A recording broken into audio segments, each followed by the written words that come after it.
Navi getting DDoSed live on broadcast, FaZe and Navi fall short in EPL playoffs, and the RMRs are about to start without Smuya. Hey everybody, this is Heku and you're watching HLTV Peek. Let's get started. Alright, so first, let me tell you about the most important things that happened in the playoffs of EPL. FaZe, the world's #1 team, were expected to compete for the Grand Slam at this event as they were one win short from scoring $1 million. Yet their run for the title didn't go exactly well as they had a tough run against Complexity, the playoffs' lowest ranked team. Then they had to face Cloud9, and despite FaZe winning on map 1, C9 were able to close the game rather confidently in their favor. FaZe's loss in quarterfinals delayed the Grand Slam for at least one event. The rather unexciting performance of FaZe also raises the question if the team will manage to have a confident run at IM Rio. On the other side of the bracket, in round 12, Navi faced not only strong opponents but also fell victim to a DDoS attack, something that seemed to be a relic of the online past. The accounts of Simple, Bid, and some Dayang were attacked externally, which led to the game being paused for hours. According to some Twitter users, this problem existed for many years, where simultaneously spamming invites can cause massive lag spikes. In the end, for the remaining rounds of map 3, Navi players had to use alternative accounts, and they defeated Heroic in the 3-map series nevertheless. It actually could be seen that the pause didn't affect Simple Spirit even by a bit. In their quarterfinals though, Navi didn't manage to overcome Cooks' lineup, making the second best team fall out of title contention. In the semis, we got to enjoy the battle between the two newly reformed teams, G2 and Vitality. And while Mirage was pretty much in Vitality's control, a 7-15 score on Inferno made us think that we'll most likely see a third map. And oh boy, were we wrong! After not letting G2 take the winning round in relegation, Vitality successfully denied every following bomb plant, which resulted in the map reaching OT and going to the favor of the French organization. In the grand finals of ESL Pro League Season 16, we got to follow a rematch of the 2019 Cologne, where Liquid got the better of the all-French iteration of Vitality. While the first two maps were pretty one-sided, the third and fourth one reached OTs, with Vertigo being left as the decider.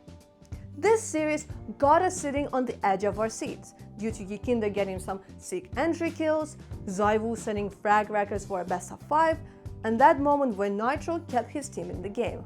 In the end of the day, it was Vitality who got to lift the trophy, the one that Spinks missed out on in the previous season with ENCE. The week-long saga about Bench Hero's attendance of the European RMR has come to a conclusion. Smuya basically confirmed that the team will not be able to attend the tournament in Malta due to not only Aunker, but also colleagues having visa issues. With Bench Heroes being forced to forfeit their spot, it's gonna be Illuminar, the 7th place team from the final Copen qualifier, who will take their spot. Another last-minute change happened in the ranks of Big. Favan is set to miss the event due to illness, and it's going to be Sin, their academy player, who will take his spot.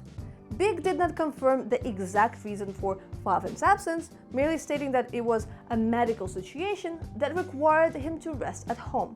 Notably, this is the second time in the past months that Favan had to miss a big event due to his health. The most interesting opening series of the European RMR Group A is probably the one between Astralis and NIP. The Danes, with an academy player Mr. instead of Config, will face the new international roster of ninjas. This will be our first time seeing Alex CB lead this lineup. In Group B, the favorites are Vitality, Navi, Heroic, Mouse, and Outsiders. Considering that this RMR will provide 8 spots at the major, it will be interesting to see if Big, OG, or ENCE will be able to secure any of the spots. The America's RMR tournament, which will happen in Sweden, is once again dominated by Brazil. Out of 80 players coming to the event, 39 are Brazilians. At the same time, only 16 players are from the US and Canada, which ain't much, but it's honest work. Out of the 16 RMR teams, 1 will secure themselves a legend spot, 2 in Challenger, and 3 in Contender stage of the Major. At the moment, the main favorites for the trip to Rio are Team Liquid, Furia, Complexity, and EG. The teams that will most likely be fighting for the remaining spots are 00 Nation, MIBR, and Imperial. Now, the Asian RMR is very simple. Only 4 teams will play a double elimination bracket for 2 spots in the contender stage. That's it. That's the whole RMR. Oh, and by the way, this is a friendly reminder that we are still running and updating our major coverage page. HLTV.org/major is definitely the best place to not only find all of the major related news, but also track all of the dates, matches, and results. So check it out. Don't disappoint me. Okay, so in the next episode, we'll have a complete list of all of the teams that will play at the Rio Major. Until then, watch the RMRs, go outside for some fresh air between the games, and then come back to Repeak in a week.